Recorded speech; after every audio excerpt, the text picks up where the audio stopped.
Astaghfirullah. Assalamualaikum warahmatullahi wabarakatuh. Alhamdulillah wassalatu wassalamu ala Rasulillah wa ala alihi wa sahbihi wa mawalah wa la hawla wa la quwata illa billahi wa ba'du. Alhamdulillah, di malam hari ini kembali kita duduk untuk bertolabul ilmi, dan kita masih melanjutkan tentang qasasul anbiya, kisah-kisah para nabi dalam Al-Quran. Kita sudah sampai kepada kisah Nabi Allah Musa alaihi salatu wassalam. Tetapi sebelum kita mengkisahkan Nabi Allah Musa alaihi salatu wassalam, kisah Nabi Musa tidak lepas dari kisah-kisah Bani Israel.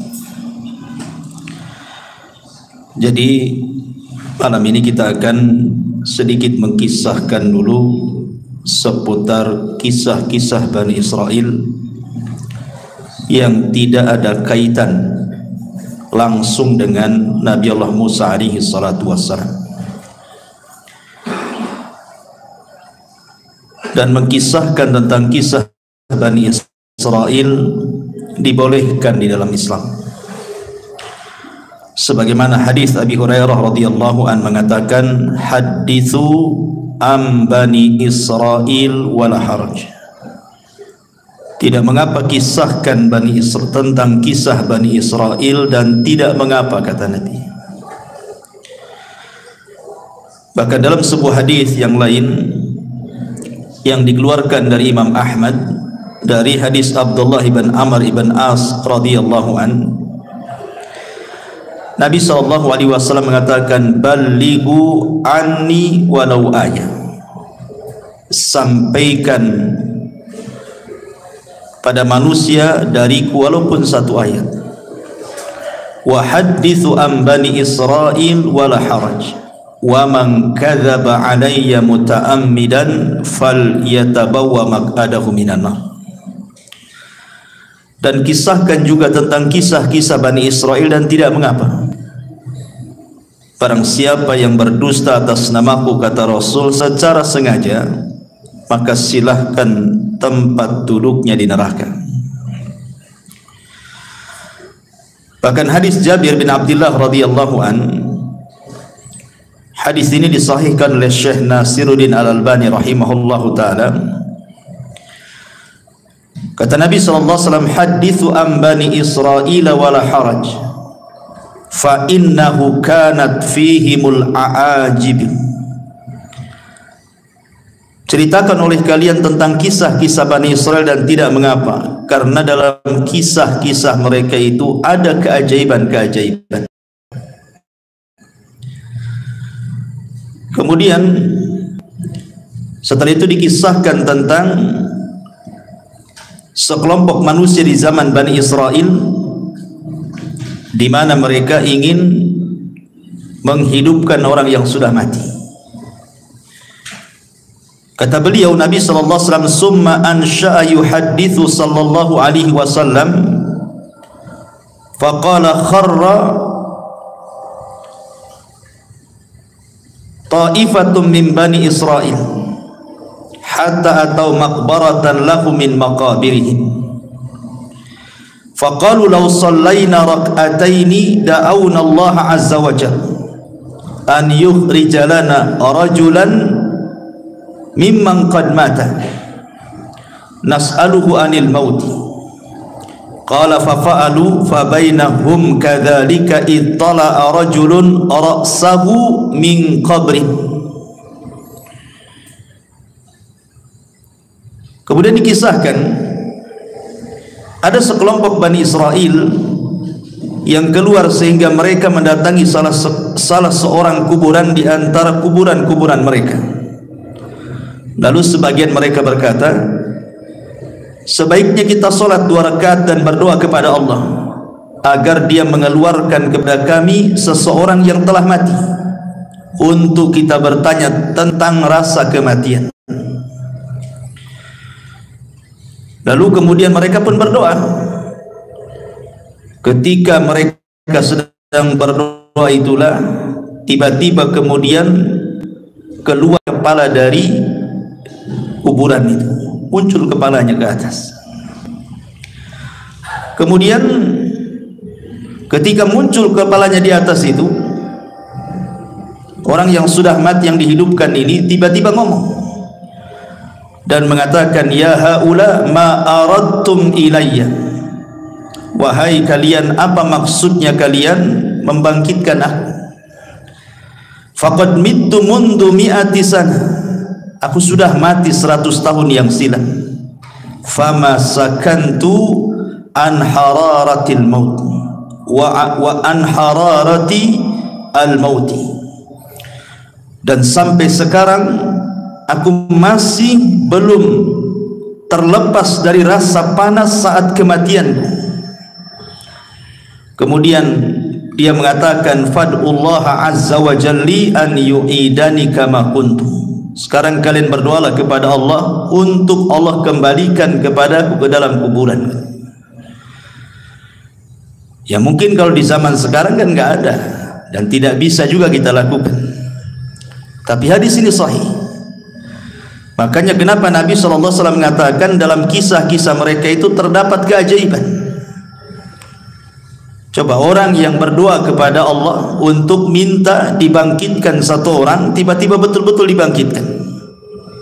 Kemudian ditanya soal rasa kematian, dia mengatakan, aku sejak 100 tahun yang silam sampai sekarang masih merasakan panas, katanya. Kenapa kalian bangkitkan diriku? Apa maunya kalian? Kemudian dia meminta agar orang-orang ini berdoa kembali kepada Allah untuk dikembalikan lagi ke dalam kuburannya. Dan di sini juga ada faedah betapa dahsyatnya orang-orang yang masuk ke dalam kubur itu. Ma'asyiral muslimin yang dimuliakan Allah Azza wa Jalla. Tetapi walaupun demikian, Nabi SAW membolehkan untuk menceritakan kisah-kisah Bani Israel, bukan berarti kemudian semua kisah Bani Israel diceritakan, tidak. Karena ada yang sahih, ada yang tidak sahih, ada yang benar, ada yang tidak benar. Kalau sesuai dengan dalil kita ceritakan, kalau tidak sesuai jangan ceritakan.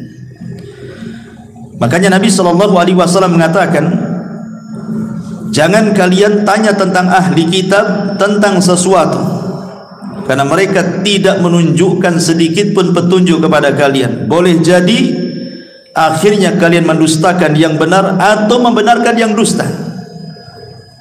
Dari sini kita tahu bahwa kalaupun harus mengkisahkan kisah mereka, maka kisah-kisah yang sesuai dengan dalil saja. Karena betapa banyak kisah-kisah Israiliyat itu yang nggak jelas, maudhu, palsu gitu ya.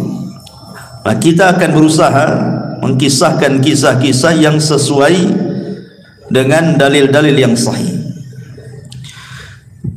Ma'asyiral muslimin yang dimuliakan Allah Azza wa Jalla, yang pertama kisah tentang 2 orang di zaman Bani Israel yang salah satunya bersumpah melewati takdir Allah Subhanahu wa taala. Kisah ini disebutkan oleh Abi Hurairah radhiyallahu an, dan kisah ini juga dikeluarkan oleh Al-Imam Abi Dawud dan disahihkan oleh Syekh Nasiruddin Al-Albani rahimahullahu taala dalam As-Sahihah. Dari Abu Hurairah radhiyallahu an, aku mendengar Nabi sallallahu alaihi wasallam bersabda, kana rajulani fi Bani Israil. Dulu ada 2 orang di zaman Bani Israel, mutawakhayyain, keduanya saling bersaudara, berkawan baik. Tetapi salah seorang di antara mereka adalah yudhnib, banyak melakukan dosa, wal akhar mujtahidun fil ibadah, tapi satunya ahli ibadah. Jadi ada 2 orang Bani Israel, satunya ahli maksiat, satunya ahli ibadah. Yang ahli ibadah ini baik sekali, Jadi setiap melihat kawannya yang bermaksiat itu selalu dinasihati agar bertobat. Tetapi kawannya yang ahli maksiat ini tetap saja tak mau bertobat.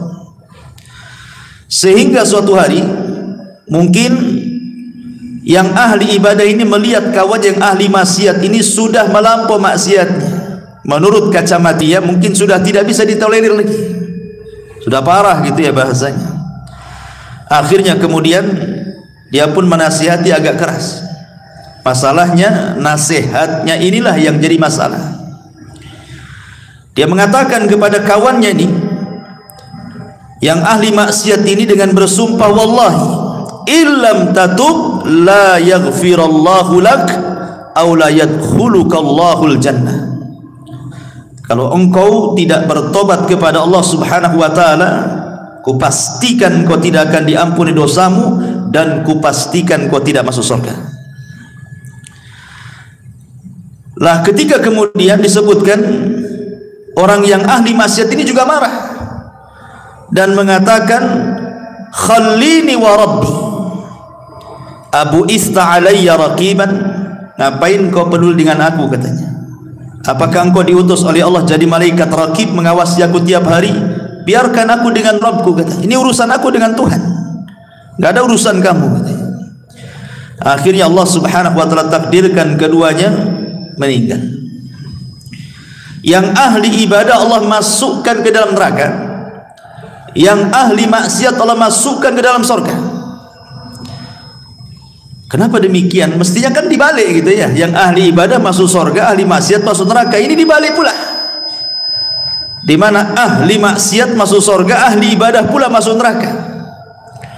Masalahnya, kata Abu Hurairah radhiyallahu an, ketika mengomentari hadis ini, dia mengatakan, walladzi nafsi biadi, demi zat yang jiwaku berada di tangannya, kata Abu Hurairah, demi Allah, yang satu itu, maksudnya yang ahli ibadah itu, sudah mengucapkan dengan satu kalimat, au baqad dunyahu wa akhiratah, yang menjadikan dunia dan akhiratnya terjungkal. Artinya tidak ada manfaatnya. Dunia tidak ada manfaat, akhiratnya pun tidak ada manfaat. Kenapa coba? Perhatikan di sini, kenapa Allah Subhanahu wa taala masukkan ahli ibadah ini ke dalam neraka dan ahli maksiat ke dalam surga? Karena yang ahli ibadah ini merasa ujub dengan ibadahnya. Dia merasa sombong dengan ibadahnya, seolah-olah dia paling suci dibandingkan kawannya yang ahli maksiat. Lah ujubnya inilah yang menjadikan Allah tidak suka. Sombong dia itu yang Allah tidak suka. Makanya ada kata-kata para ulama ini, seandainya ada ahli maksiat, semua maksiat dia lakukan, kemudian dia bertobat kepada Allah Subhanahu wa taala dengan tangisan, jauh lebih baik dibandingkan seseorang menghabiskan waktunya untuk ibadah tetapi ada ujub dalam hatinya. Jadi yang menjadikan orang ini masuk neraka apa? Karena ujub, merasa bahwa ibadahnya itu lebih hebat gitu ya. Sementara tidak tahu bahwa Allah Subhanahu wa taala itu tidak suka dengan ujub. Kemudian yang kedua kesalahannya adalah dia bersumpah atas nama Allah sehingga melewati takdirnya. Ingat, Allah yang menentukan ampunan dan Allah yang menentukan siapa yang berhak masuk surga. Tetapi orang ini sudah menentukan, kalau kau tidak bertobat, katanya, maka Allah tidak akan mengampuni dosamu dan kupastikan kau tidak masuk surga. Ini seolah-olah sudah mewakili Tuhan namanya. Ampunan itu milik Allah, surga milik Allah. Kenapa dia bicara seperti itu? Sementara yang ahli maksiat ini kan persoalan dia dengan Allah. Maksiat dia yang ia lakukan itu antara dia dengan Allah, bukan antara dia dengan hambanya. Kalau seandainya maksiatnya berkaitan dengan hamba itu lain lagi urusannya kan. Karena walaupun dia sudah bertobat, kalau orang yang kita zalimi belum memaafkan, Allah masih gantung tobat kita itu. Kalau dia tidak dimaafkan di dunia, maka ada kisah kelak pada hari kiamat. Tapi kan orang ini melakukan dosa antara dia dengan Allah. Rupanya Allah berkehendak mengampuni orang ini dan Allah masukkan ke dalam surga. Makanya ma'asyiral muslimin yang dimuliakan Allah Azza wa Jalla, di sini banyak faedah, di antaranya tidak boleh seseorang itu sombong dan juga ujub. Yang kedua, tidak boleh merendahkan orang lain, merasa kita lebih hebat, lebih suci dan begitu seterusnya. Makanya di antara adab memberikan nasihat itu, tidak boleh seseorang merasa dirinya lebih suci dibandingkan orang yang kita nasihati. Kemudian yang ketiga, bahwa persoalan ampunan dan surga itu adalah hak mutlak milik Allah. Sehingga mintalah ampunan kepada Allah dan mintalah surga kepada Allah Subhanahu wa taala. Dan di sini juga ada faedah yang sangat baik, artinya apa? Menjaga lisan. Karena yang ahli ibadah ini masuk neraka itu bukan karena membunuh, bukan karena minum khamar, bukan karena berjudi, bukan karena berzina, karena lisan. Ngomong sama kawannya kan, niatnya kan baik gitu. Niatnya baik supaya kawannya tobat, tapi ucapannya salah. Sehingga Nabi SAW mengatakan, wa innal abda la yatakallamu bil kalimati la yulki laha bala min sakhatillah yahwi sahibuha fi nari jahannam. Terkadang ada seorang hamba mengucapkan satu kalimat tanpa sadar loh. Ini kan orang ini ngomong tanpa sadar karena emosi, sehingga mengeluarkan kata-kata kan. Tetapi tetap saja sadar ataupun tidak, orang ini karena sudah mengucapkan satu kalimat yang membuat Allah murka, cukup Allah masukkan dia ke neraka. Subhanallah, bagaimana kalau ucapannya itu dirangkai sebelumnya? Memang sudah dirangkai dari rumah untuk ngomong gitu ya. Lebih parah lagi, orang ini tidak sadar karena saking marahnya dia ngomong begitu. Maka ini juga ada faedah tentang jaga lisan dan juga beradablah kepada Allah Subhanahu wa taala. Jangan melintasi takdir yang sudah Allah takdirkan kepada setiap manusia. Ini kisah yang pertama. Kisah yang kedua, dari kisah-kisah Bani Israel, dari Muhammad ibn Sirin, dari Abi Hurairah radhiyallahu anhu, Nabi sallallahu alaihi wasallam bersabda. Ini bercerita tentang seseorang yang masuk surga karena memberi minum seekor anjing. Nabi mengatakan, bainama rajulun yamshi fashtadda alaihi al-atas. Ada seseorang berjalan di padang pasir, kemudian dia kehausan. Kemudian fanazala bi'ran, nampaklah ada sumur di situ. Dia pun turun ke dalam sumur itu, fasyariba minha, kemudian dia berhasil minum dari air sumur itu. Tsumma kharaja, kemudian dia naik. Setelah naik, fa idza huwa bikalbin yalhath ya'kulu athara minal atshi. Tiba-tiba dia melihat seekor anjing yang melelehkan lidahnya. Saking kehausannya, dia sampai kemudian memakan tanah yang ada di bawah, mencari air maksudnya. Kemudian ketika dia melihat hal itu, maka dia pun mencabut sepatunya, thumma nazala 'alal bi'ri, kemudian dia pun masuk lagi ke sumur tadi, kemudian mengambilnya. Fasaqal kalba fasyakarallaha, kemudian dia memberi minum anjing tersebut. Setelah dia melihat anjing itu merasa puas gitu ya, dia bersyukur kepada Allah, dia bisa selamat dan anjing itu bisa selamat ya. Kemudian apa yang terjadi? Faghafara lahu, maka Allah ampuni dosa-dosanya. Kemudian mereka mengatakan, ya Rasulullah, wa inna lana fil bahaim ajran. Apakah, kata Nabi, para sahabat mengatakan, wahai Rasul, apakah kami akan mendapatkan pahala ketika kita berusaha untuk menyayangi binatang? Maka Nabi SAW mengatakan, fi kulli kabidi ratbatin ajrun. Kata Rasul, pada setiap yang berhati basah itu, kalau kita sayang dengan hal itu, maka itu dapat pahala. Artinya di sini ada faedah besar bahwa seseorang itu dalam Islam dituntut untuk menyayangi binatang. Menyayangi binatang. Yang kedua, memberi makan atau minum kepada binatang itu termasuk sedekah. Termasuk sedekah. Sampai ada seorang syekh itu ditanya, "Ya syekh, apakah kalau seandainya saya punya peliharaan kucing, kemudian kita pelihara baik-baik, kita kasih minum, kita kasih makan, kita rawat dia, apakah kalau seandainya pahalanya aku kirim kepada orang tuaku yang sudah meninggal, apakah sampai?" Maka Syekh ini mengatakan, ya tentu sampai, karena setiap sedekah itu bermanfaat untuk orang mati. Tapi tentu yang paling bermanfaat kepada orang mati tentu adalah doa. Yang pertama doa kan, baru kemudian sedekah. Yang paling manfaat bagi orang mati itu adalah doa dulu, baru kemudian sedekah.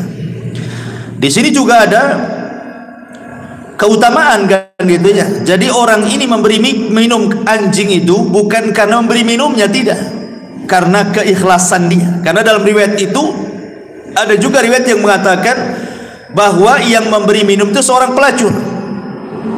Seorang pelacur dari Bani Israel, sama kisahnya. Kemudian seorang pelacur ini pun Allah Subhanahu wa taala masukkan ke dalam surga karena keikhlasannya.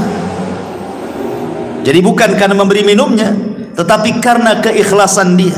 Jadi Allah melihat keikhlasannya sehingga Allah masukkan wanita itu ke dalam surga, menunjukkan keutamaan ikhlas di sini. Ini kisah yang kedua. Kisah yang ketiga, kisah seorang nenek di zaman Bani Israel yang minta surga.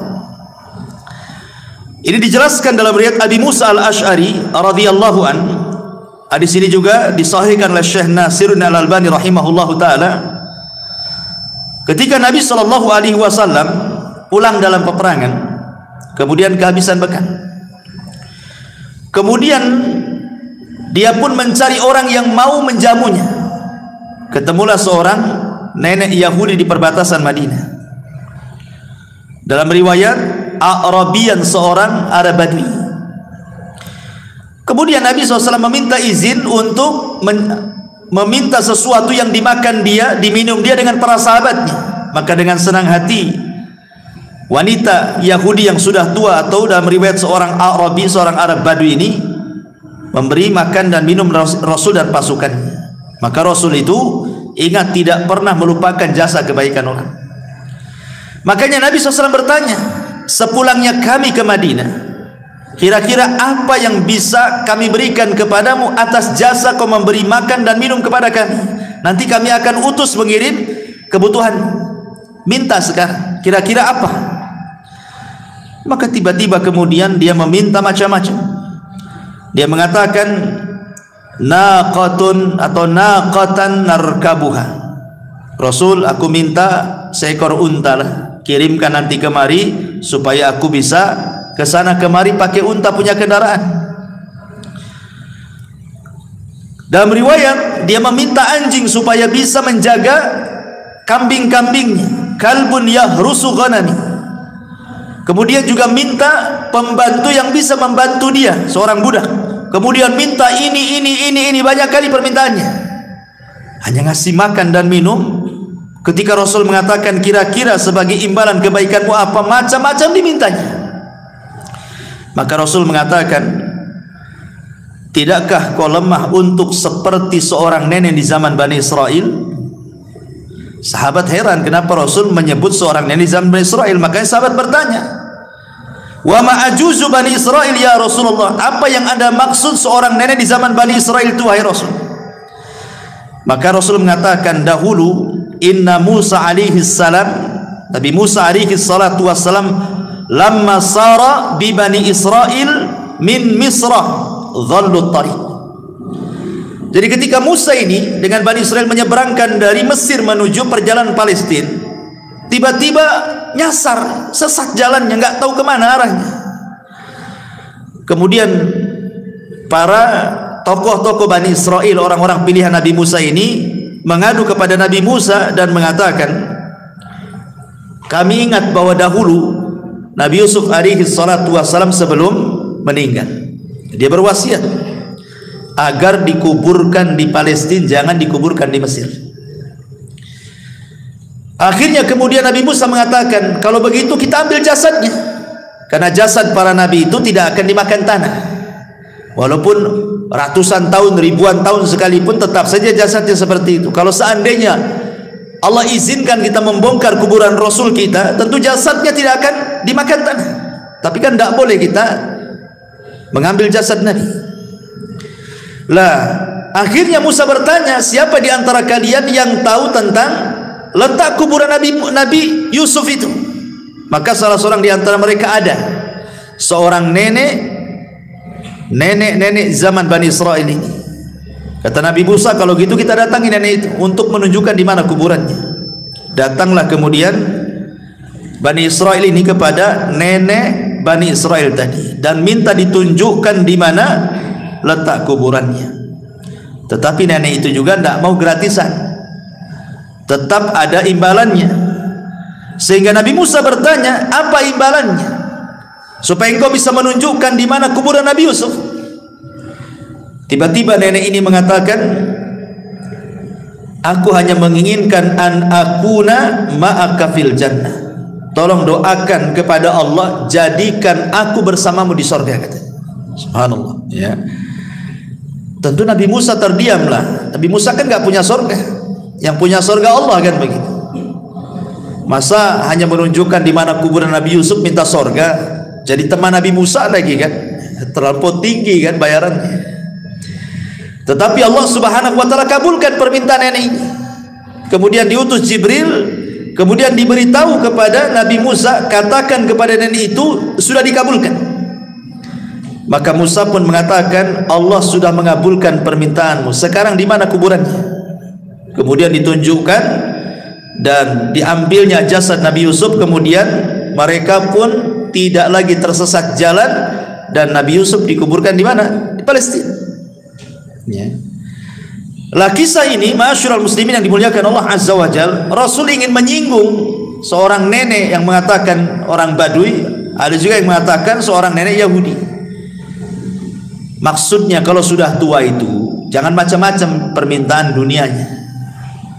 Lihat nenek zaman minta unta, minta anjing untuk menjaga ternaknya, minta pembantu, minta ini, minta itu. Kok sudah tua maksudnya? Kalau sudah tua itu dekat-dekat mati, banyak-banyak minta surga gitu maksudnya. Karena di zaman Nabi SAW ada anak kecil yang luar biasa, namanya Rabi'ah ibn Ka'ab al-Aslami.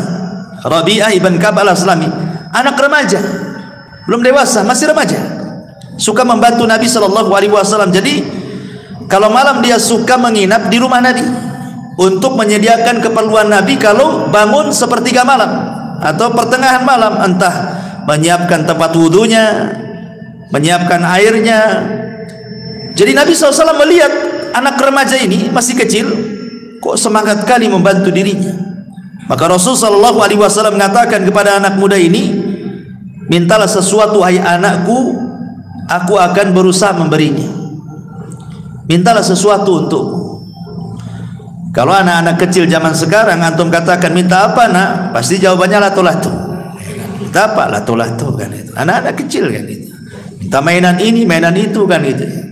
Tapi lihat anak kecil di zaman Nabi, dia mengatakan ketika Rasul mengatakan salini, minta sesuatu kepadaku. Kata anak ini mengatakan as'aluka murafaqataka fil jannah. Tidak wahai Rasul, aku hanya ingin menjadi temanmu di surga. Anak kecil gitu ngomong begitu, coba. Aku hanya ingin menjadi temanmu di sorga, katanya. Nabi SAW gak yakin awa ghaira dhalik, yang lain, namanya anak-anak kan suka mainan gitu ya, yang lain gak ada katanya, itu saja katanya. Maka tetap anak ini mengatakan tidak wahai Rasul, hanya itu saja katanya. Aku ingin menjadi temanmu di sorga katanya. Maka Nabi SAW mengatakan fa inni ala nafsika bi kathrati sujud. Kalau begitu bantulah supaya keinginanmu tercapai Nak, kau banyak-banyak sujud, banyak-banyak sholat. Sejak itulah Rabi'ah al-Aslami, Rabi'ah ibn Ka'ab al-Aslami, dia memperbanyak sholat. Maksudnya sholat sunnah, ya, sholat wajib sudah jelas, sampai dia wafat. Ya, itu anak kecil. Bahkan seorang wanita namanya Ummu Amarah. Ummu Amarah ini seorang wanita yang terlibat di salah satu peperangan bersama Nabi SAW. Ada yang mengatakan di perang Uhud. Perang Uhud itu kan perang kekalahan kaum muslimin. Bahkan Rasul masuk perangkap orang-orang musyrik kan. Hampir mati Rasul di perang ini. Bagaimana tidak coba? Penutup kepalanya kan kena pecah gitu ya, karena diterjang oleh musuhnya dengan pedang sampai pecah tuh helm kepalanya, sampai serpihannya menancap di pipi Nabi. Yang nyabutnya saja sampai rompang giginya karena dicabut pakai gigi. Abu Bakar berusaha mencabut dengan tangan, tidak bisa juga. Akhirnya datanglah seorang sahabat, kalau tidak salah Abu Ubaidah ibnul Jarrah, kemudian dicabut oleh giginya sampai rompang giginya, cabut serpihan yang ada di pipi Rasul. Ya. Lah Ummu Amarah ini ketika Rasul masuk ke dalam parit itu, jebakan orang-orang Quraisy itu, kan sahabat ketika itu kan kocar-kacir gara-gara Nabi diisukan mati. Padahal ketika itu yang meninggal siapa? Mus'ab bin Umair. Lah Mus'ab bin Umair ini kalau pakai baju besi, dari depan, dari samping, dari kiri kanan itu persis seperti Nabi. Jadi ketika Mus'ab bin Umair mati, disangka Nabi yang mati gitu. Tersebar isu bahwa Nabi meninggal itu di perang Uhud itu. Akhirnya kemudian para sahabat banyak yang lari. Tapi datanglah Anas bin Nadar menyemangati mereka untuk kembali ke peperangan. Akhirnya mereka maju lagi ke peperangan. Cuman ketika mereka lari kan Rasul sedikit yang melindungi. Lah salah satunya seorang wanita namanya Ummu Amarah. Padahal tugasnya seorang wanita dalam peperangan itu bukan untuk perang, untuk mengobati orang luka kan itu ya, menyediakan konsumsi gitu. Ini karena melihat kacau, ikut dia dalam peperangan. Ketika dia betul-betul menghalangi panah-panah orang itu untuk sampai kepada Nabi SAW, jadi badannya dijadikan tameng, jadi panah-panah itu menancap sama dia gitu. Kemudian kata Nabi SAW, karena melihat semangatnya Ummu Amarah, kata Rasul, salini ya Ummu Amarah, mintalah sesuatu wahai Ummu Amarah sekarang. Kata Ummu Amarah, as'aluka ma'aka fil jannah, aku hanya minta kepadamu, tolong sertakan aku di sorga bersamamu. Akhirnya kata Rasulullah, kalian akan bersamaku di sorga. Nah, gitu kan. Orang dulu ya, dari anak kecil minta sorga, perempuan minta sorga. Ini pula orang yang sudah mau mati, kata Rasulullah, kenapa kau tidak minta seperti orang tua di zaman Bani Israel minta sorga, minta dunia pula gitu. Nah, jadi di sini juga pelajaran besar bagi kita bahwa kalau usia itu sudah menginjak tua, nah, perbanyaklah dekat-dekat masjid, banyak zikir, dekat-dekat dengan Allah kan. Walaupun tua bukan tanda-tanda mati kan, tapi umumnya orang tua dekat ajalnya. Kenapa? Karena umurnya sudah dibatasi. Dalam hadis Rasul, umatku ini umurnya berkisar 60 sampai 70. Lewat dari situ sedikit. Hati-hati nih kalau sudah 60 tahun ke atas. Ya, harus banyak-banyak dekat dengan Allah Subhanahu wa taala. Ini diantara kisah Bani Israel juga. Kemudian kisah yang lain, kisah seseorang yang luar biasa bertawakal kepada Allah Subhanahu wa taala, kisah tentang amanah. Dari Abi Hurairah radhiyallahu an, dia menceritakan dari Nabi sallallahu alaihi wasallam, annahu dzakara rajulan min Bani Israil sa'ala ba'dha Bani Israil an yuslifahu alfa dinar, bahwa ada seorang Bani Israel yang meminjamkan pinjaman kepada Bani Israel yang lainnya, seorang laki-laki di Bani Israel yang lainnya, sebanyak 1000 dinar. 1000 dinar banyak, ikhwan. 1 dinar itu kalau mau diemaskan 4 gram lebih, kalau dirham separohnya. Kalau 1000 nah berapa tuh? Banyak kan gitu, ratusan juta kan itu. Lah ketika kemudian sudah berhadapan nih orang yang mau pinjam utang nih kepada orang yang punya uang ini, masalahnya ketika itu tidak ada saksi. Gimana ini tidak ada saksi? Kalau kita kan, kalau antum pinjam uang sama saya, kalau di atas 50 juta kan tentu harus ada saksi gitu ya, kalau perlu bawa notaris gitu ya kalau kita ya. Kecuali kalau pinjamnya 500 sejuta yang enggak ya. Kalau udah banyak kan notaris lah kan gitu, nanti kabur pula kan. Kadang-kadang hanya pakai kwitansi saja, itu pun ada materainya. Itu lemah kali lah gitu ya. Nanti dituntut nih loh buktinya. Semua orang bisa nulis loh kwitansi saja. Kadang materai saja lemah gitu ya. Kadang kalau sudah banyak pasti notaris kalau kita ini. Jadi Bani Israel ini meminjam, katanya siapa saksinya? Siapa kira-kira saksinya? Aku akan beri uangku 1000 dinar, tapi siapa saksinya? Ya. Akhirnya dia mengatakan, kafa billahi kafila, saksinya Allah. Saksinya Allah. Coba kalau zaman sekarang bilang saksinya Allah, 100 juta gitu kan. Gak yakin orang sekarang dengan Allah tuh. Orang dulu saksinya Allah. Nah, kalau sudah menyebut Allah yakin tuh. Dikasihlah 1000 dinar itu. Kemudian ditentukan berapa bulannya, tanggalnya, hari pengembaliannya. Kemudian bisa begitu saja. Tetapi karena dua-duanya amanah, yang punya uang amanah, yang pinjam uang pun amanah. Ya. Kalau sekarang dua-duanya nggak amanah, yang minjemin ya nggak amanah, belum waktunya sibuk mau diminta lagi lah. Kita kan janjinya 3 bulan, masa baru seminggu sudah diminta lagi kan itu. Yang lebih parah yang minjamnya lebih tidak amanah, malah kemudian sudah waktunya bayar tak mau bayar, banyak kali dustanya. Kemudian tambah lagi marah-marah, terakhir diblokir nomornya. Nah, itu kan masalah ya. Lah pada waktu yang sudah ditentukan mau bayar, ikhwan, rumah orang yang punya uang ini dengan rumah orang yang pinjam ini harus melewati sungai. Jadi ada perahu yang mengantarkan ke seberang gitu. Jadi hari itu pagi-pagi buta lah ini, orang ini berangkat dari rumahnya ingin bayar uang. Karena jauhnya jaraknya, akhirnya sampailah sore hari.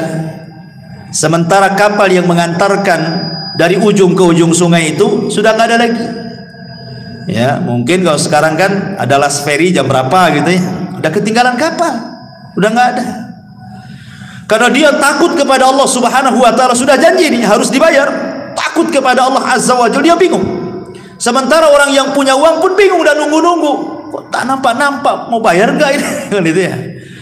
Akhirnya dia tawakal kepada Allah Azza wa Jalla, diambilnya kayu, kemudian dibelah, kemudian uangnya ditaruh di situ, kemudian diikat, nulis surat dia di situ, kemudian dihanyutkan ke sungai, kemudian pulang. Dan dia mengatakan, Bismillahi tawakkaltu ala Allah, hanya menyebut namamu ya Rabb, aku bertawakal kepada Allah, sampaikan uang ini kepada orang itu, aku sudah berjanji hari ini harus sampai. Pulang dia ya. Sementara yang nunggu-nunggu di seberang sana bingung nih, kok nggak datang-datang, sudah mau maghrib pun tak datang-datang. Dipikirnya, daripada kemudian pulang tak nenteng-nenteng, mendingan cari kayu bakar kan itu.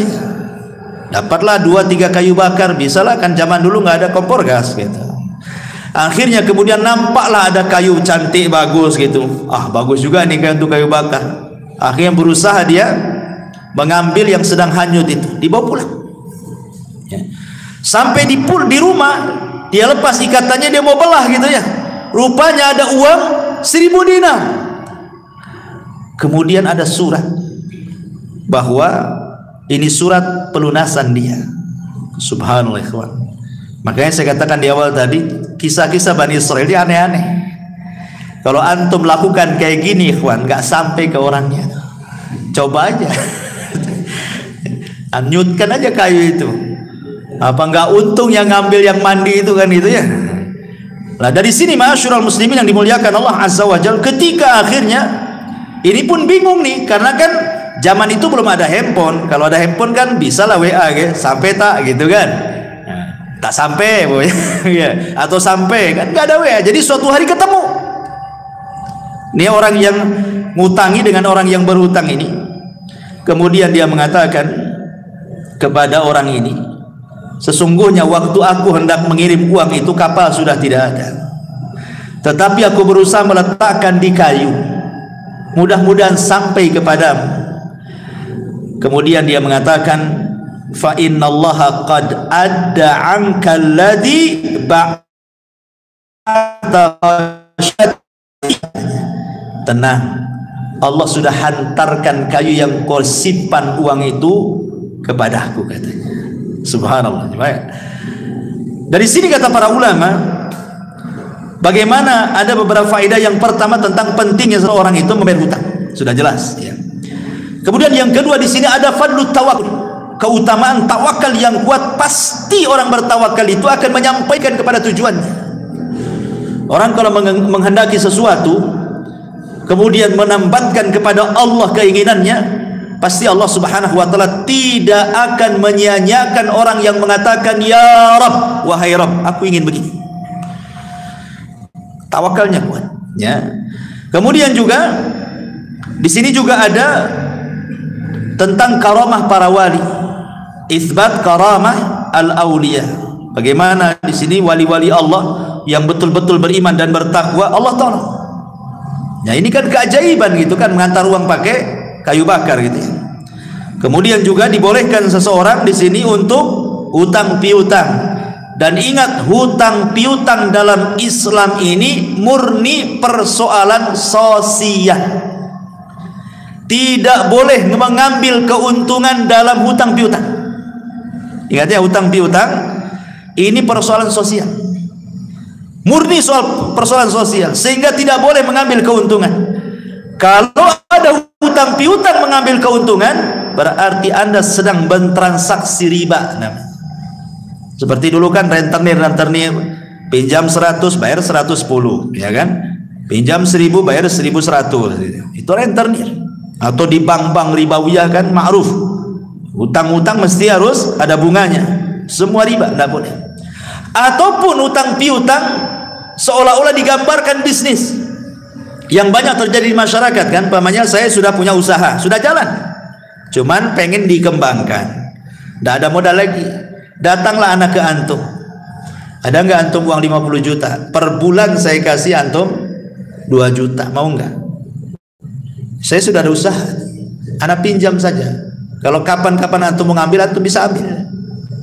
Akhirnya antum kasih ke saya 50 juta, tiap bulan anak kasih 2 juta, 2 juta, 2 juta. Sudah 1 tahun antum butuh duit, saya butuh duit lah, bisa nggak dibalikin duitnya? Yang kapan? Yang dulu yang 50 juta saya kembalikan 50 juta. Maka yang tiap bulan 2 juta, 2 juta itu riba tuh antum makan ya. Itu bukan bisnis namanya, itu hutang piutang namanya. Kalau bisnis itu tidak bisa dibuat nominal secara angka, harus dibuat nominal secara persen. Nih keuntungan bulan ini berapa, akadnya kamu berapa persen, saya berapa persen, oke lah 60, 40, 70, 30 kan gitu ya. Nggak boleh diangkakan tiap bulan kamu 2 juta. Kenapa? Sebab kalau untung banyak, yang rugi yang punya modal. Kalau untung sedikit, yang rugi yang memainkan modal. Masa dalam bisnis ada untung rugi gitu kan? Harus sama-sama, senang bagi 2 gitu ya, susah juga ditanggung bersama. Nah, itu yang terjadi di masyarakat. Nah, yang seperti ini riba, tidak boleh, karena ada kaidah mengatakan kullu qardin jarran naf'an fahuwa riba. Setiap barang jaminan yang kemudian terdampak ada manfaat, maka manfaatnya riba. Kan seolah-olah begini, saya taruh 50 juta tapi jaminannya kamu ngasih 2 juta per bulan, seolah seperti itu jadinya. Nah, maka ini riba, tidak boleh ya. Jadi kalau seandainya kita ini naruh modal 50 juta, 100 juta kemudian rugi, ya kan kesepakatan namanya rugi. Gimana lagi?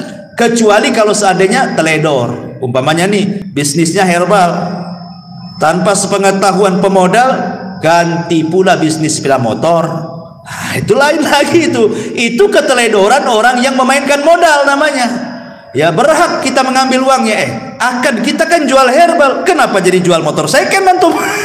Akhirnya rugi kan itu. Balik duitnya, itu tidak masalah ya. Jadi kalau itu kesalahan yang memainkan modal namanya. Tapi intinya dalam kisah ini ikhwan, bahwa pentingnya seseorang itu perhatian dengan utang piutang ini. Jangan enak ketika berutang, tak enak pula ketika membayar. Itu kebanyakan Ya. Taib ini juga kisah di zaman Bani Israel. Kemudian juga yang lain kisah di zaman Bani Israel adalah kisah orang yang membanggakan nasab. Hadis ini dikeluarkan Imam Ahmad dalam musnadnya dari sahabat Ubay ibn Ka'ab radhiyallahu anhu. Intasaba rajulani ala ahdi Rasulillah sallallahu alaihi wasallam. Jadi ada dua orang di zaman Rasul. Di zaman Rasul dua orang itu berbangga dengan nasab. Dan ingat orang-orang jahiliyah dulu itu memang paling suka berbangga dengan nasab. Makanya ada ayatnya. Apa ayatnya? Alhaqumut takatsur hatta zurtumul maqabir. Maqabir. Apa artinya alhaqumut takatsur hatta zurtumul maqabir? Jadi orang-orang jahiliyah itu saking berbangga dengan nasab sampai menghitung kuburan. Nih kabilahku jumlahnya 1000 orang. Berapa kabilahmu? Oh, kabilahku banyak, 1500 orang. Kemudian mereka datang ke kuburan. Ayo kita hitung kuburan-kuburan dulu. Nih, lihat kuburan, sampai hitung kuburan orang itu. Nih kuburan, ini kuburan ini, kuburan ini, dihitung tuh kuburan tuh. Nanti banyak-banyakkan kuburan tuh. Terutama kuburan-kuburan orang-orang yang nenek moyangnya berhasil. Oh ini yang ini dulunya mantan menteri nih. Ini mantan jenderal nih. Begitu berbangga dengan kuburan orang jahiliyah itu. Jadi zaman Rasul, satu orang berbangga dengan nasab dan mengatakan, kamu tahu siapa saya? Kata, saya anak fulan ibn fulan ibn fulan ibn fulan ibn, sampai 9 kakeknya disebut. Kemudian setelah dia menyebut 9 kakeknya, dia menghina kawannya dari kabilah lain dan mengatakan, amma anta fala ummalaka. Adapun kamu saya yakin tidak punya keturunan sehebat aku, katanya. Rasul lewat. Rasul marah. Apa yang kalian lakukan? Kata Rasul, persis seperti 2 orang di zaman Bani Israel. Rasul mengkisahkan tentang kisah Bani Israel. Kemudian Rasul menceritakan, di zaman Nabi Musa Bani Israel itu ada 2 orang persis seperti kalian. Yang satu mengatakan ana fulan, ibnu fulan, ibnu fulan, ibnu fulan, ibnu fulan, sampai 9 kakeknya disebut. Dengan bangganya dia mengatakan, lihat kakek buyutku nih, orang-orang hebat semuanya. Amma anta fala ummalaka. Adapun kakek buyutmu paling orang-orang biasa saja. Sekarang udkur abaka, sebutkan turunan. Ya. Akhirnya kemudian dengan malu-malunya dia mengatakan, adapun ana fulan ibnu fulan ibnu fulan. Dia cuma menyebutkan 2 kakeknya saja, karena kakek yang ketiganya kafir. Dia benci menyebut kakeknya yang kafir. Kemudian dia ulang lagi, ana fulan ibnu fulan ibnu fulan ibnul Islam. Dia bilang kakeknya yang kafir itu dikatakan Islam. Saya anaknya fulan bin fulan bin Islam, katanya. Karena dia nggak mau kaki yang keempat, ketiganya itu kafir masalahnya. Jadi nasabkan ke Islam. Kemudian Allah takdirkan, kata Rasul, keduanya wafat. Yang berbangga dengan kakek-kakeknya, buyutnya, walaupun kafir, walaupun tidak beriman, bangga dia sebutkan semuanya sampai 9 kakeknya. Allah masukkan ke dalam neraka.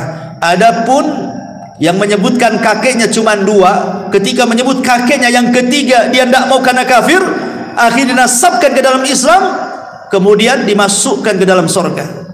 Kemudian Allah Subhanahu wa taala mengatakan kepada yang berbangga dengan kakeknya yang ke-9 itu, fa anta ashiruhum, engkau yang ke-10, kau ke neraka. Kan disebutkan 9 kan, dia yang ke-10-nya gitu. Adapun engkau, katanya, masuklah ke dalam surga, fa anta thalithuhuma, engkau yang ketiganya, masuk ke surga, katanya. Gitu kan. Bayangkan, orang ini masuk neraka ya bukan karena mencuri, bukan karena minum khamr, karena nyebutkan saya putra ini, putra ini, putra ini. Masuk neraka.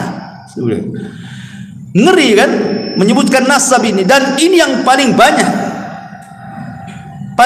terutama di daerah-daerah itu yang masih membanggakan kesukuan biasanya, ya kan, yang ada marga-marga, ada ini itu, kadang-kadang dia bisa merendahkan marga lain dan meninggikan marga dia kan.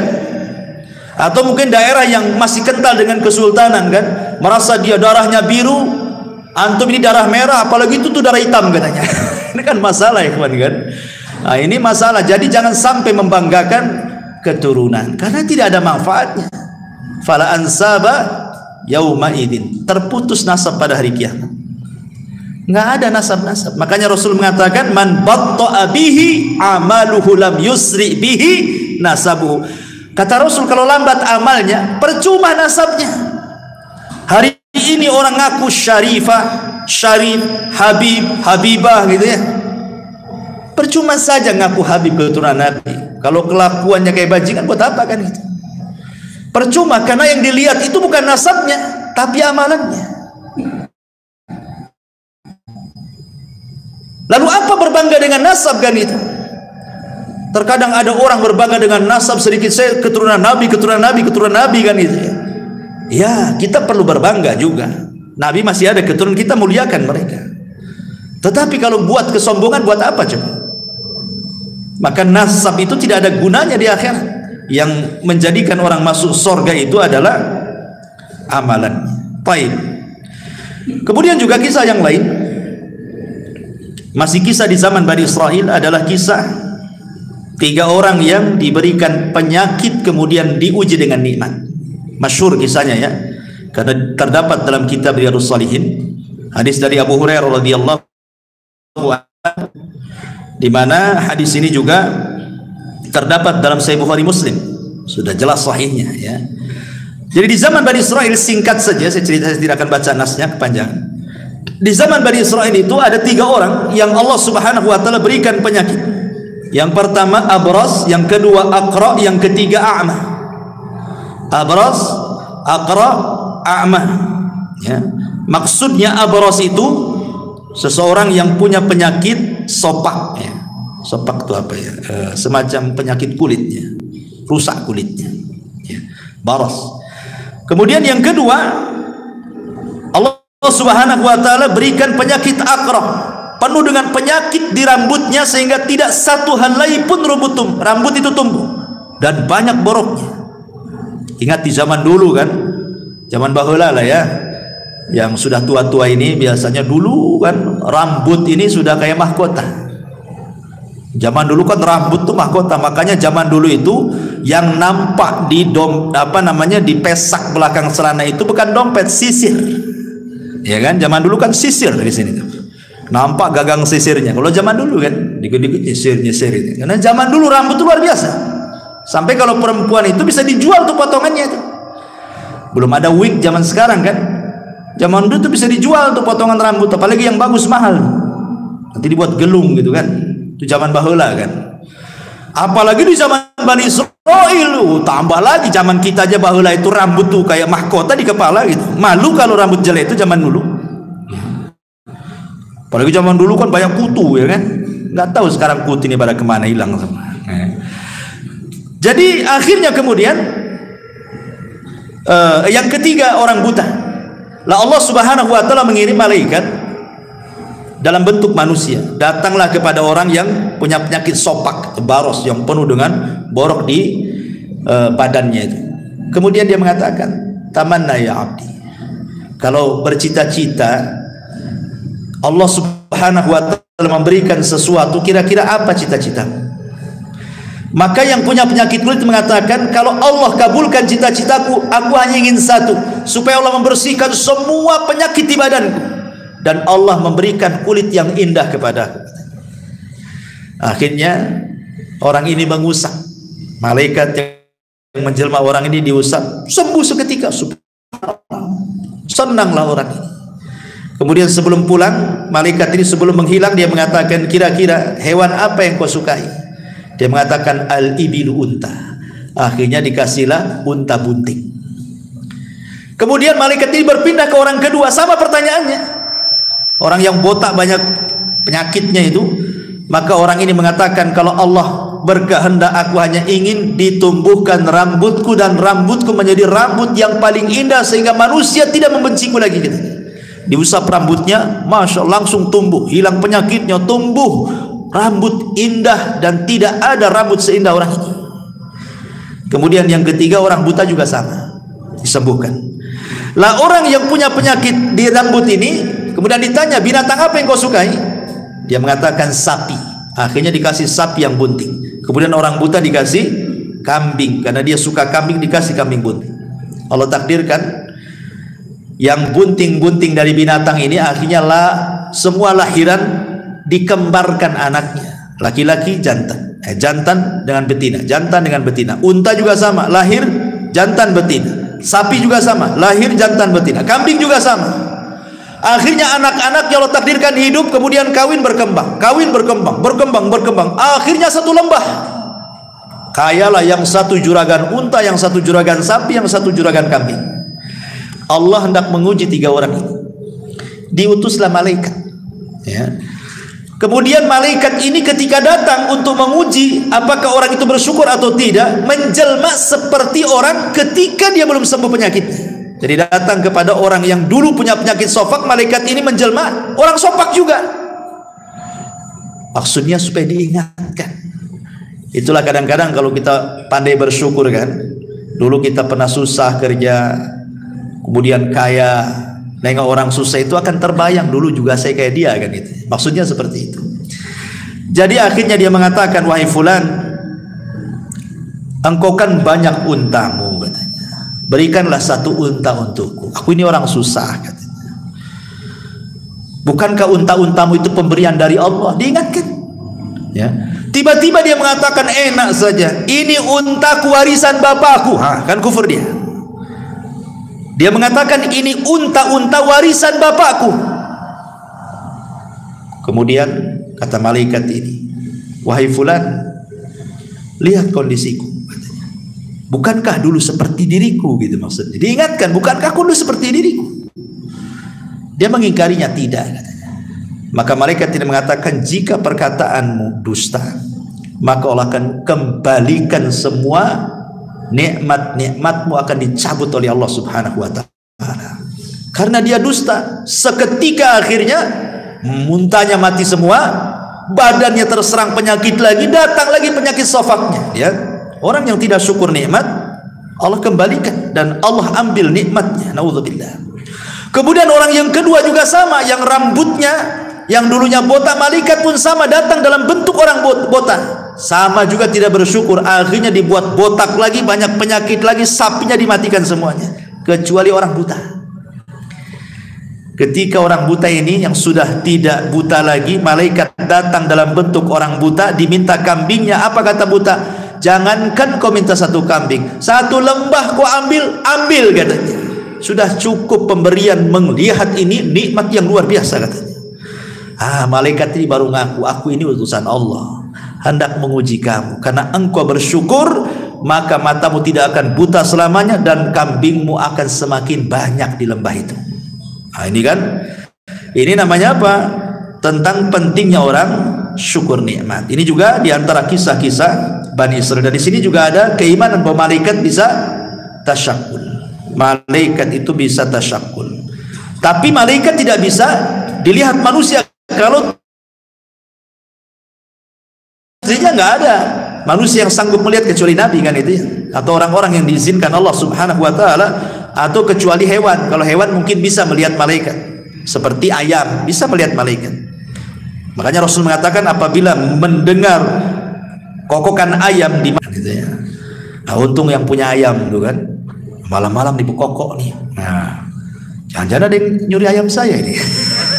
Gitu ya. Minta nikmat atau ayamnya hilang katanya. Baik. Ini juga kisah dari kisah-kisah Bani Israil. Kemudian yang lain, kisah yang masyhur saja ya. Kisah yang lain, kisah yang dikeluarkan Imam Muslim dan juga Imam Bukhari dari sahabat Abdullah ibn Umar radhiyallahu anhu. Udzibati imra'atun fi hirratin sajanatha hatta matat. Fadakhalat fiha an-nar.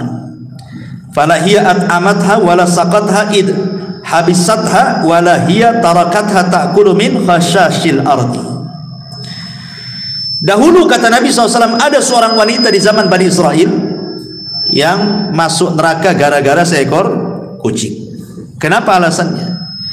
Karena wanita ini tidak pernah memberikan kesejahteraan. Dia rawat kucing, kemudian dia kerangkeng kucing tapi tidak dikasih makan, tidak dikasih minum, sehingga kemudian akhirnya kucing ini kelaparan.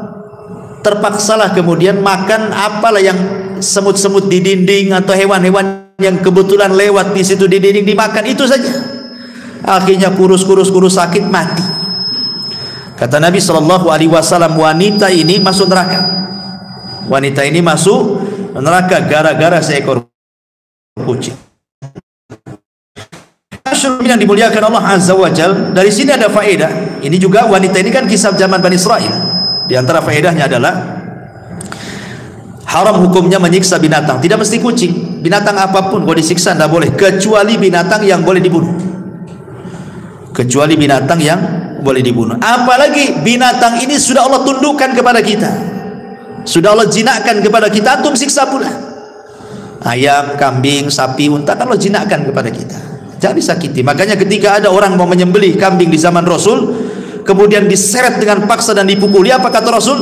Hei fulan, apakah engkau akan membunuh kambing itu 2 kali? Sudah kau siksa, kau sembelih, katanya. Nggak boleh menyiksa binatang. Yang kedua, boleh seseorang itu memelihara kucing, kemudian diletakkan di kerangkeng, namanya dikasih kota gitu ya, rumah-rumahan kucing, digembok, selama Anda memberikan kesejahteraan, entah makanan, entah minuman, nggak apa-apa. Ya, mafhum daripada hadis ini kan, wanita ini kan melihara kucing, kesalahan dia karena nggak ngasih makan. Artinya kalau kasih makan, kalau kasih minum, kalau kasih kesejahteraan, tidak mungkin wanita ini masuk neraka. Mafhumnya kan seperti itu. Makanya dibolehkan orang itu memelihara kucing, asal kasih makan, kasih minum, kasih kesejahteraan. Kalau sudah waktunya kawin ya kawinkan, ya. Nah, tapi jangan antum pula yang kawini dia. Karena ada orang kawin sama kambing, ya kan? Itu di Jawa atau di mana tuh orang kawin sama kambing, didandani pula kambingnya, cantik pula tuh kambing tuh, ya. Tapi rupanya acting gitu ya. Jadi tangkap polisi, oh ini untuk ini saja, konten katanya.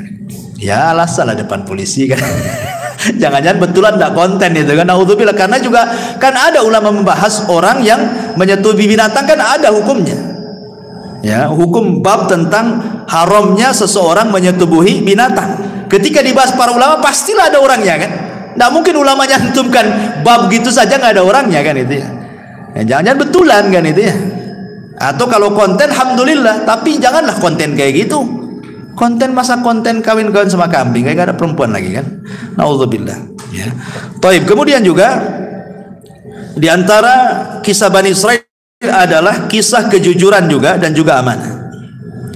Ini kisah ini menarik. Kisah ini dikeluarkan Imam Bukhari dan Muslim dari Abi Hurairah radhiyallahu anhu. Ceritanya begini, singkat saja. Jadi ada seseorang punya tanah. Seorang ini punya tanah. Kemudian ada orang lain dari Bani Israil ingin membeli tanah itu. Akhirnya sudah deal-dealan harga sekian-sekian, deal, oke, kasih uang, mana tanahnya? Nih tanahnya, selesai. Ya. Tiba-tiba nih yang beli tanah ini pas mau digarap, dicangkuli, mau ditanami, tiba-tiba nemu harta karun penuh dengan emas. Kalau seandainya untuk hidup 7 turunan cukup tuh, saking banyaknya harta karun. Ya. Akhirnya kemudian nggak enak dia. Lah, saya kan beli kebun, bukan beli harta karun kan itu ya.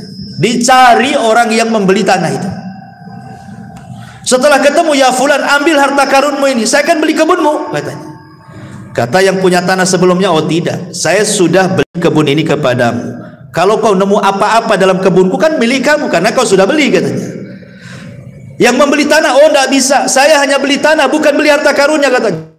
Asih begitu aja, coba bayangkan. Ini kalau terjadi di zaman sekarang, mana ada antum bilang ini. Antum sembunyi-sembunyi lah, alhamdulillah, katanya kan. Ada harta karun, katanya. Akhirnya kemudian nggak mau juga, yang satu nggak mau, saya tahu. Akhirnya datang sampai ke pengadilan, bayangkan. Gara-gara ini sampai ke mahkamah. Hakim bingung, cemana mutusin ini. Ketika ditanya kepada yang penjual, dia mengatakan, saya jual tanah Pak Hakim, kalau dia mendapatkan apapun dalam tanah, ambil, itu hak dia.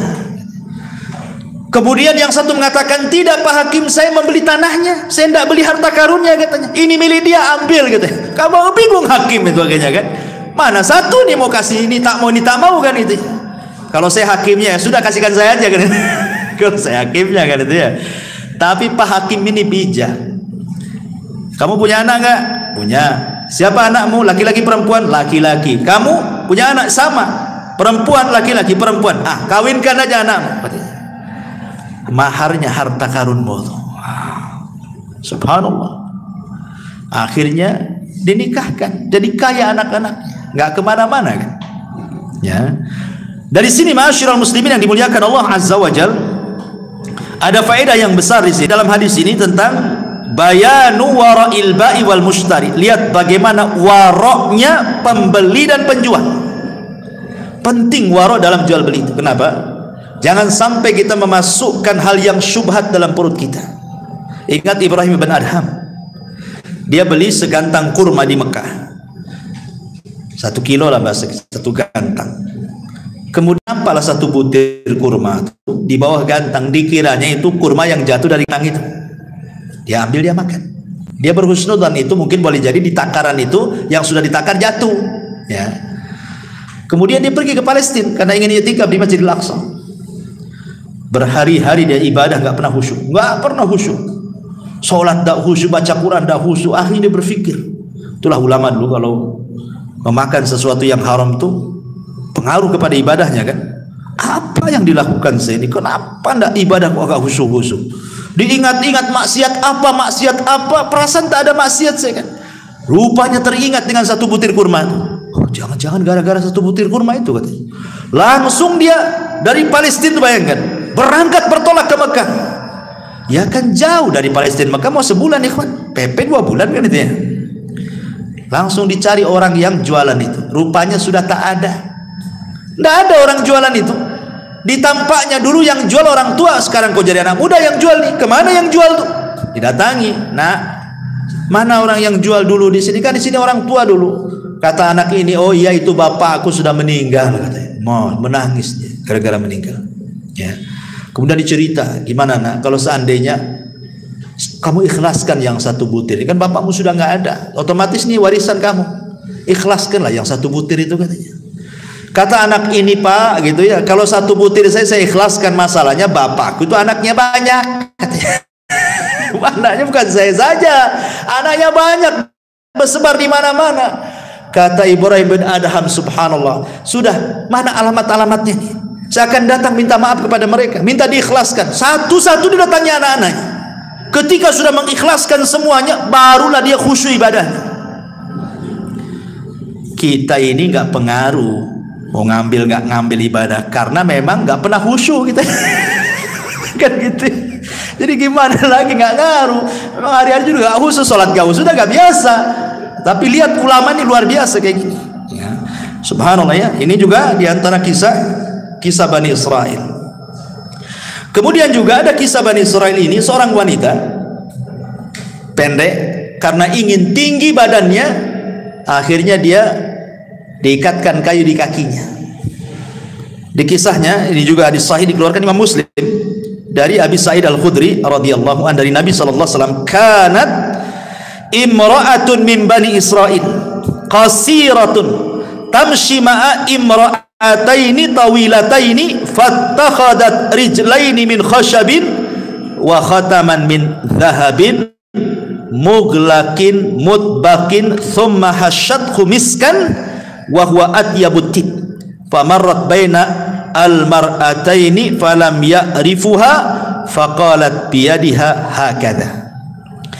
Dari Abu Sa'id Al-Khudri radhiyallahu an, bahwa Nabi kemudian dia berjalan di antara 2 wanita yang tinggi.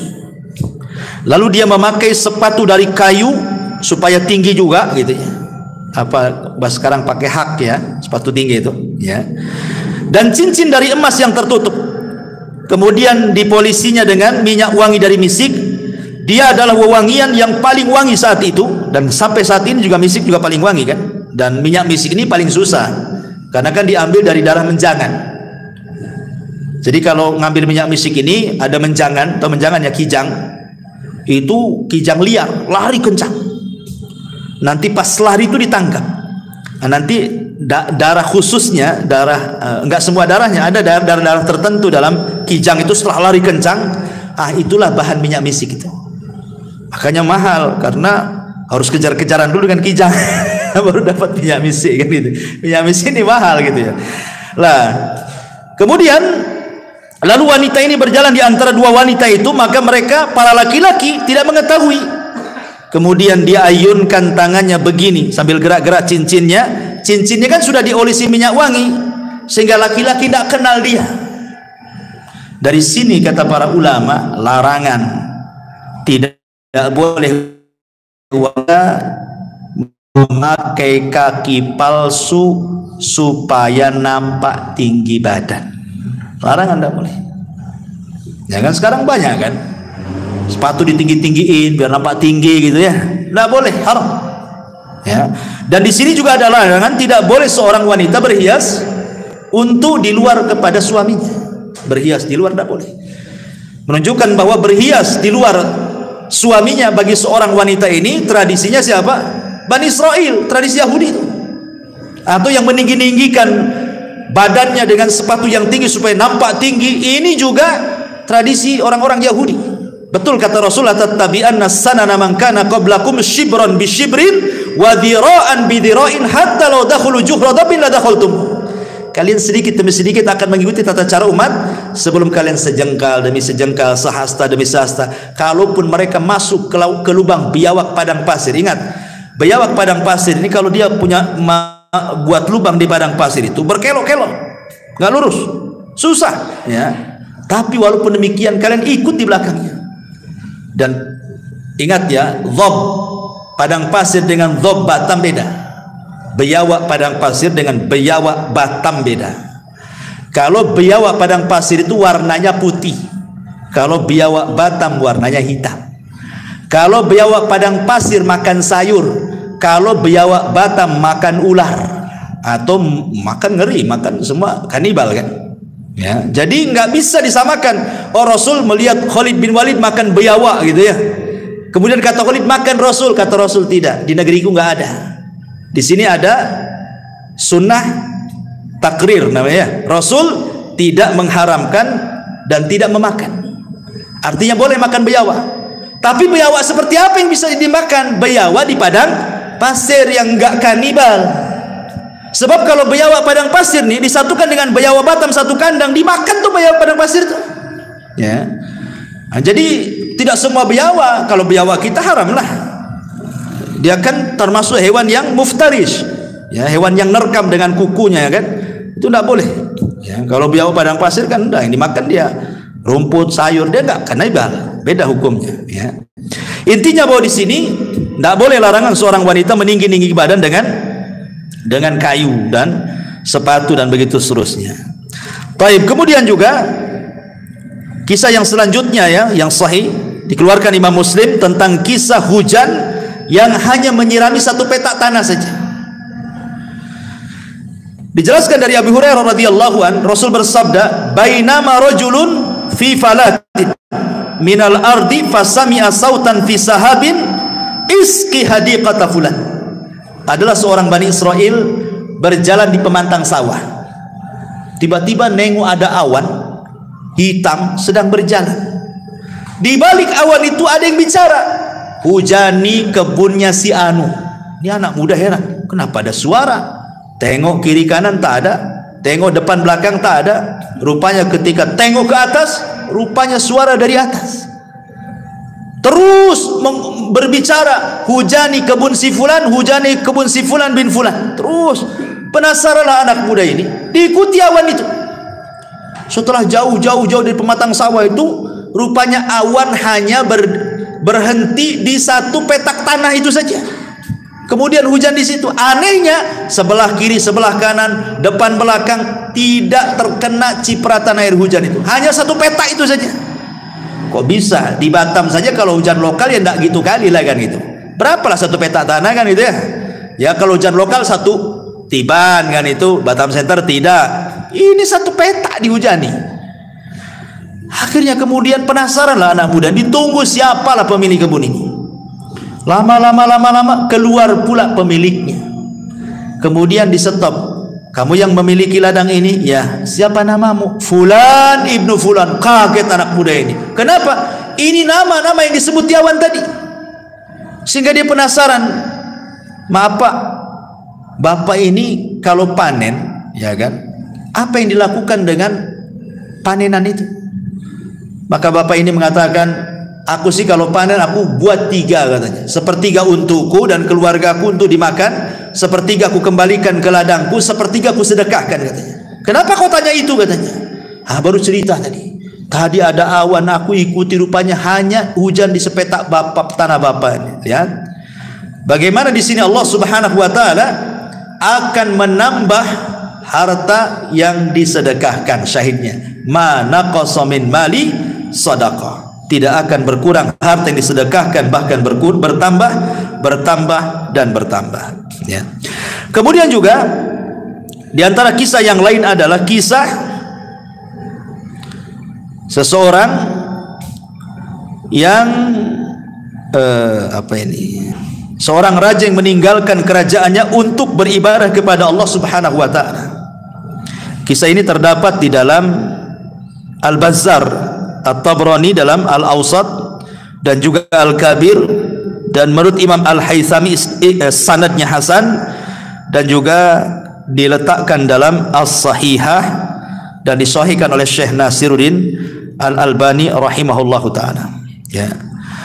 Diceritakan oleh Abdurrahman ibn Abdullah ibn Mas'ud dari bapaknya dari Nabi sallallahu alaihi wasallam. Jadi sesungguhnya Bani Israel telah mengangkat, saya artikan saja. Sesungguhnya Bani Israel telah mengangkat salah seorang khalifah, maksudnya raja untuk mereka. Maka sang khalifah itu berdiri salat di bawah sinar bulan di atas Baitul Maqdis. Lalu ia mengingat beberapa hal yang telah diperbuatnya. Maka ia berpegang dengan sebuah tali. Pada pagi harinya tali itu masih tergantung di masjid itu. Namun ia telah pergi. Lalu raja ini pergi sampai tiba di sebuah kaum yang tinggal di tepian laut. Lalu dia mendapati mereka sedang membuat batu bata. Maka ia bertanya kepada mereka, bagaimana kamu membuat batu bata ini? Lalu mereka memberitahunya.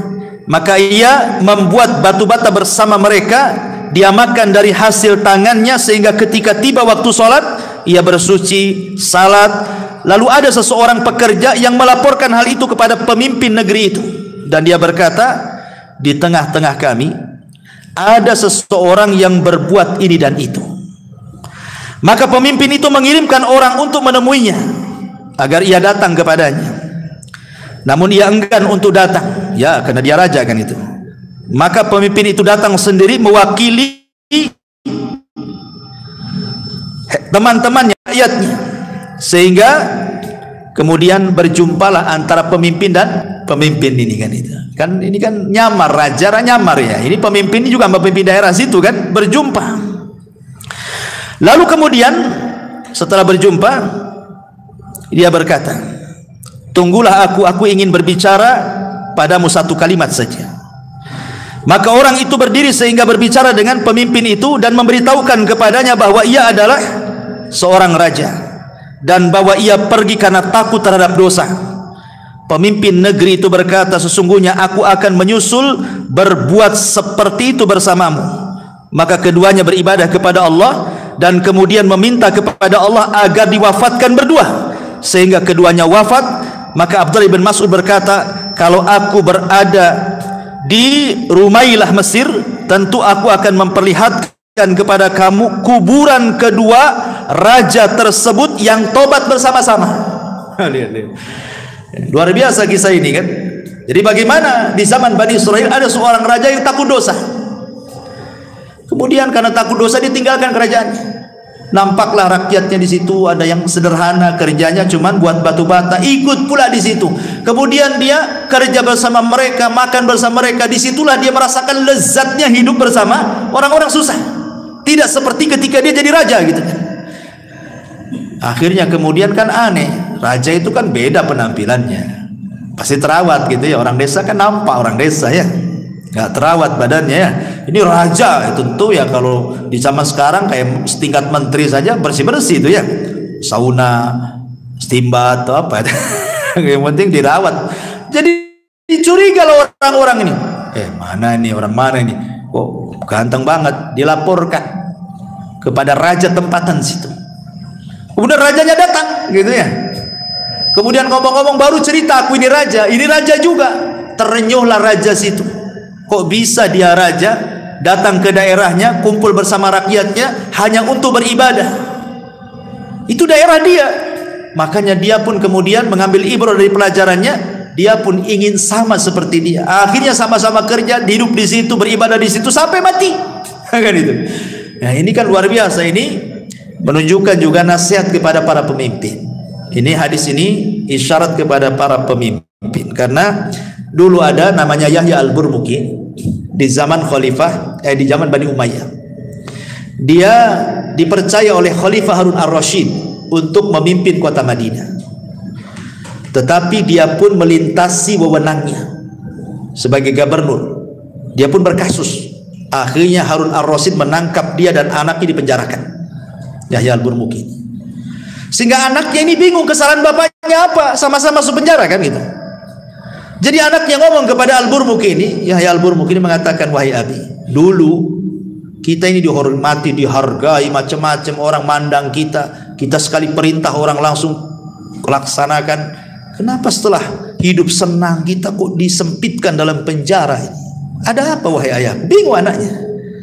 Maka Yahya al-Burmuki mengatakan, wahai anakku, boleh jadi ini doa-doa yang pernah kita zalimi katanya. Boleh jadi ini doa-doa yang pernah kita zalimi melesat ke langit sehingga Allah kabulkan. Seperti inilah jadinya. Betul kata Nabi SAW, doa yang orang yang dizalim itu kan melesat sampai ke atas awan. Ketika doa itu sampai kepada Allah, apa kata Allah? Wa bi izzati la ansurannaka walau ba'dahin. Dengan kemuliaanku kata Allah, aku akan tolong kamu tepat pada waktunya katanya. Kata Imam Ibnul Qayyim, walaupun doa itu disambut oleh orang kafir sekalipun, maka Allah akan di samping orang kafir itu. Bukan karena kekafirannya, tapi Allah tidak suka dengan kezaliman.